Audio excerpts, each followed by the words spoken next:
Je reçois aujourd'hui le comédien Pierre Lebeau, qui vient nous parler de Knock ou le triomphe de la médecine de Jules Romain, pièce mise en scène par Daniel Brière et présentée au TNM jusqu'au 12 octobre, mais la pièce part en tournée un peu partout au Québec du 30 octobre au 3 décembre.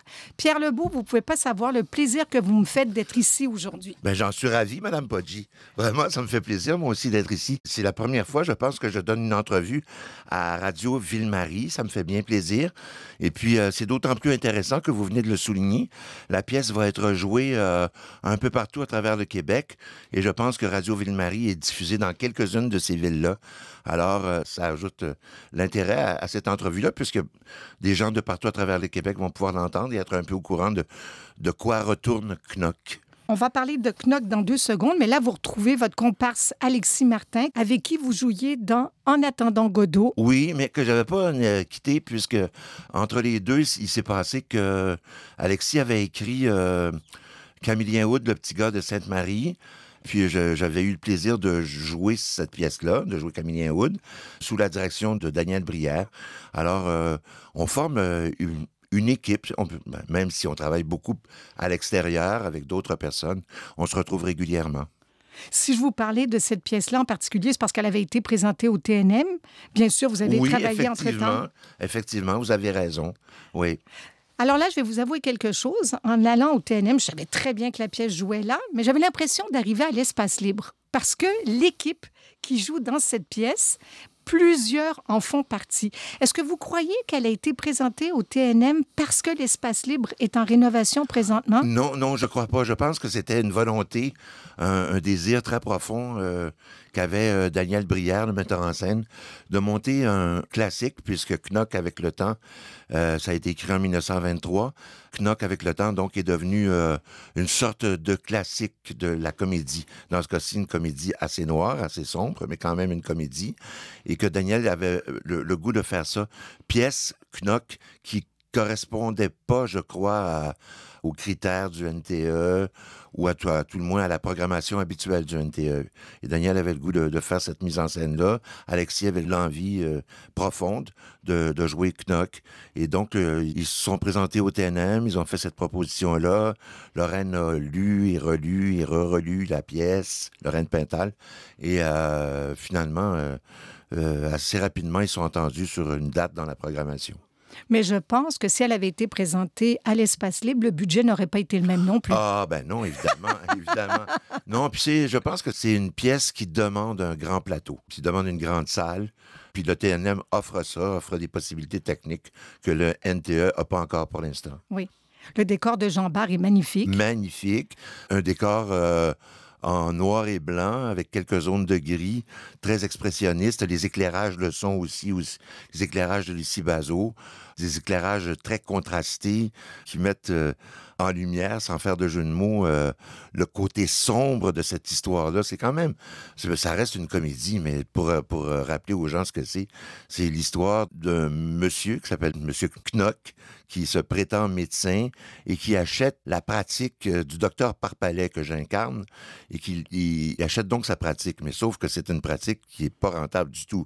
Le docteur Parpalet est un bon médecin de campagne qui reçoit ses clients et qui leur dit si ça va bien, ben vous avez rien, détendez-vous, prenez du repos. Une tisane. Mais c'est pas un médecin là, qui surcharge ses patients de médicaments et bon. Et le docteur Knock, lui, arrive dans ce village-là et lui a un but assez clair, c'est-à-dire d'exploiter ou de tirer le maximum de cette pratique-là.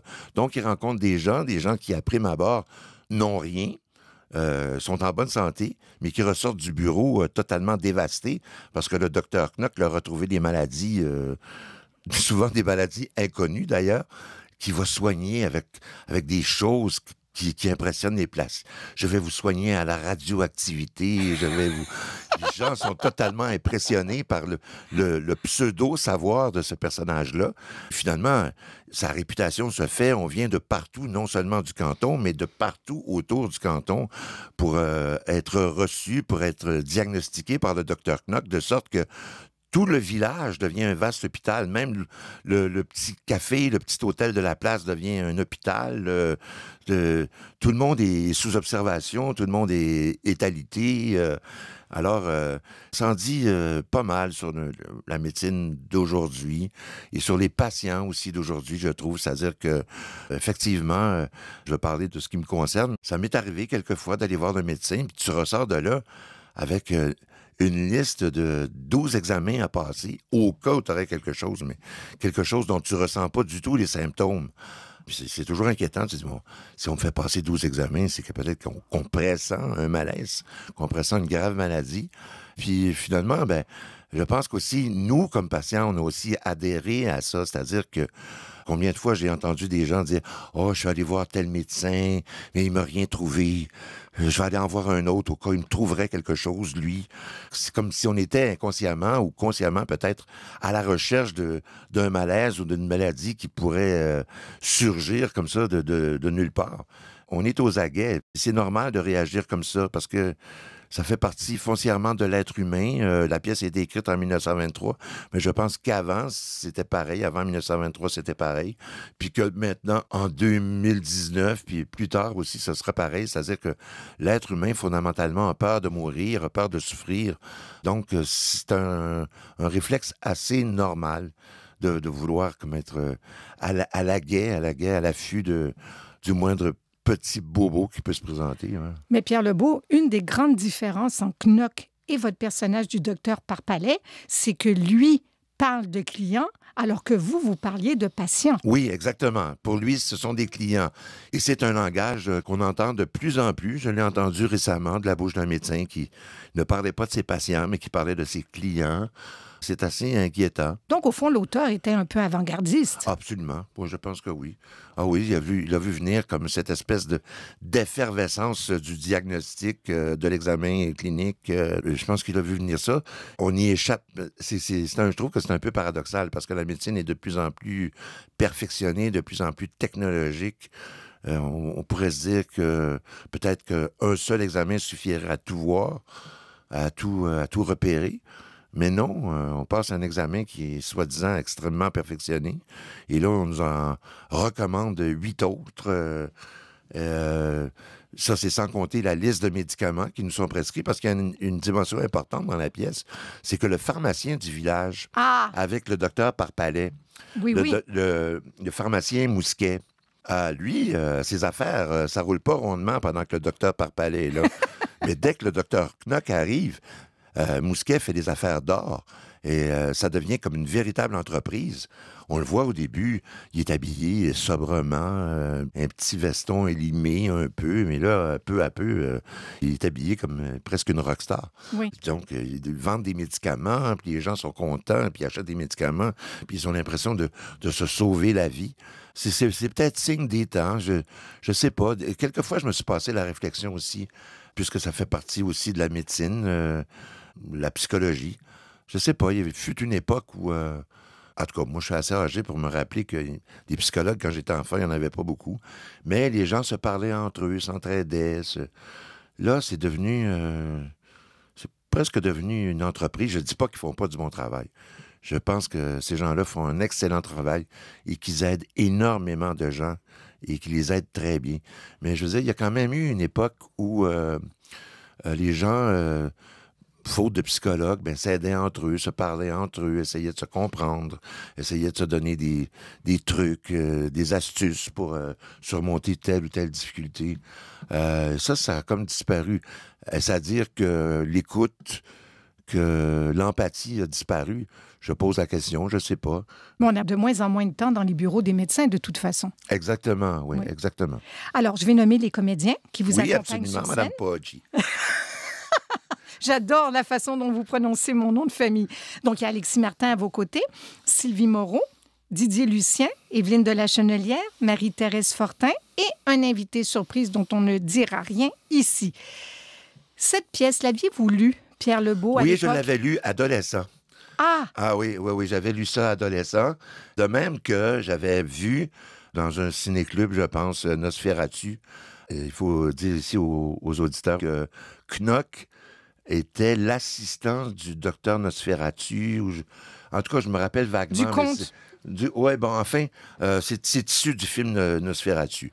Il y a comme aussi, dans la pièce, les gens, je pense, vont apprécier beaucoup, il y a comme cet effet de, bon, pas de terreur, mais de noirceur qui enveloppe le personnage de Knock, qui est là, présent par le décor, par la musique de John Rea, qui est formidable. C'est extrêmement, comment je dirais, prenant. Si on se laisse prendre, c'est ce personnage-là qui lui-même se laisse prendre au jeu, qui au début n'est pas très sûr de lui, Dr. Knock n'est pas très sûr de lui. Peu à peu, il va se rendre compte de son pouvoir de manipulation, son pouvoir de séduction auprès des gens. Il devient comme une espèce de gourou de toute une région de la France. C'est intéressant. D'ailleurs, on le voit régulièrement dans l'actualité. Des gens qui se font prendre pour pratique illicite de la médecine. On le voit. C'est encore très, très fréquent. Et donc, quand on parle du Dr. Knock, on parle de quelqu'un qui est extrêmement envoûtant, mais il faut bien le dire, on parle aussi d'un charlatan. T'sais, on parle d'un charlatan, on parle d'un fumiste, mais un fumiste qui est absolument envoûtant. Est-ce que le fait que cette pièce-là, comme vous le disiez tout à l'heure, existe depuis 1923, elle a été montée à la Comédie des Champs-Élysées par nul autre que Louis Jouvet, jouée plus de 2000 fois, est-ce que cela a fait augmenter votre pression, docteur Parpalais? Oh non, pas moi. Mais non. Même, je pense que se poser cette question-là, dire tel grand acteur, grande actrice a joué tel rôle, c'est se mettre une pression inutile. C'est-à-dire que vous y pensez pas du tout? C'est-à-dire que c'est vrai que Louis Jouvet l'a joué 2000 fois, mais est-ce que le personnage lui appartient entièrement? Je pense que non. Je pense qu'il y a de la place à de nouvelles interprétations, à de nouvelles visions. Alexis Martin fait un travail formidable comme Dr. Knock. Il lui ajoute sa dimension à lui, sa dimension personnelle. Je pense qu'Alexis, lui, je pense pas me tromper en disant ça, mais il disait que la médecine avait en quelque sorte pris un peu la place de la religion, la place de Dieu. Parce que le docteur Knock demande à un moment donné dans la pièce, la religion tient-elle une place importante dans votre vie ici au village? On dit que non. Et il lui répond, très bien, l'âge médical peut maintenant commencer. Oui. Alors, on en est là. C'est que ce personnage-là se laisse peu à peu prendre au jeu et lui-même finit par se croire et devient presque divin pour les gens de la région, en tout cas. Oui. Si ce n'est pour lui. Dernière question. D'après vous, est-ce qu'il y aurait une leçon à tirer et quelle serait-elle de cette pièce-là? Si on n'en avait qu'une à retenir. D'aller moins chez le médecin? Ben non, je suis pas en mesure de dire ça. Mais la leçon personnelle que moi j'en tire, en tout cas, c'est d'être à l'écoute d'un médecin qui me dit, ben vous inquiétez pas, il n'y a rien. Puis de ne pas courir inutilement après de fausses maladies ou des faux diagnostics. Alors moi, je me dis, si j'ai rien, si on me dit que j'ai rien, alors normalement, je devrais faire confiance à ce médecin-là et continuer ma vie calmement. Voilà, c'est ce qu'on vous souhaite. Voilà, ça a été très agréable. Merci. Merci beaucoup, beaucoup d'être venu. Donc, je répète, Knock ou le triomphe de la médecine de Jules Romain, présenté au TNM en un premier temps jusqu'au 12 octobre et ensuite en tournée un peu partout au Québec du 30 octobre au 3 décembre.